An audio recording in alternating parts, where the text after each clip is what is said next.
کی بارگاہ کے سٹیٹس کو، سرکار کی بارگاہ کے ادب کو اور سرکار کل عالم کی بارگاہ کے مرتبے کو بیان فرماتے ہوئے رب کریم فرماتا ہے، رب کریم تجھے اور مجھے بلکہ ہر ایمان والے کو، ہر اس کو جو اللہ کی ذات پر ایمان رکھتا ہے اس کو مخاطب فرما کے فرماتا ہے کہ سن لو،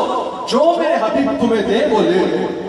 جو میرے حبیب سورہ حشر میں اللہ کریم ارشاد فرماتا ہے کہ جو میرے حبیب علیہ السلام تمہیں عطا فرمائے وہ لے لو، اور جس سے یہ تمہیں روک دے اس سے رک جاؤ، جس سے یہ روک دے اس سے رک جاؤ، اور جو یہ دے وہ لے لو۔ امام علوسی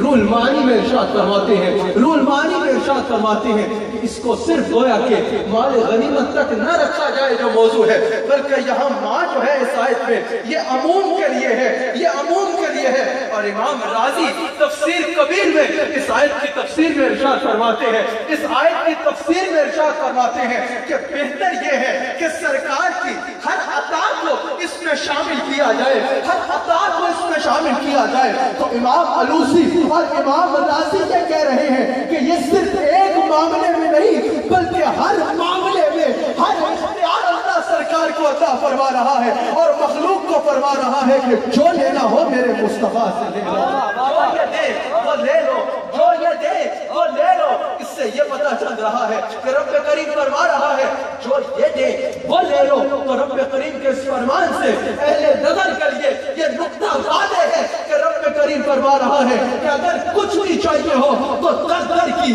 دریوزہ کری نہ کرنا، در در پہ صدا نہ دینا، میرے حبیب کی بارگاہ میں حاضر ہونا، میرے حبیب کی بارگاہ میں اپنے دامن کو پھیلانا اور میرے مصطفیٰ سے کرم کی بھیک مانگنا، پھر جو یہ عطا فرما دے وہ لے لینا، جو یہ عطا فرما دے وہ لے لینا، پھر جو یہ عطا فرمائے وہ لے لینا۔ ذرا رب کریم کی شان کو تو دیکھو، مخلوق کو فرما رہا ہے، مخلوق کو فرما رہا ہے کہ جو رسول اللہ دے وہ لے لو، یعنی ارشاد فرما رہا ہے کہ جو چاہیے ہو، جو چاہیے ہو مصطفیٰ کی بارگاہ میں حاضر ہو جاؤ، مصطفیٰ سے مانگو۔ مخلوق کو پتہ بتا دیا کہ جب بھی کرم کی خیرات چاہیے ہو مصطفیٰ کے دربار میں حاضر ہو جانا، اور مصطفیٰ کو حکم فرمایا سورہ والضحیٰ میں وَأَمَّا السَّائِلَ فَلَا تَنْهَرْ، میرے حبیب مخلوق کو میں نے آپ کی بارگاہ کا پتہ بتا دیا ہے کہ جو چاہیے ہو آپ کی بارگاہ سے لے، لیکن وَأَمَّا السَّائِلَ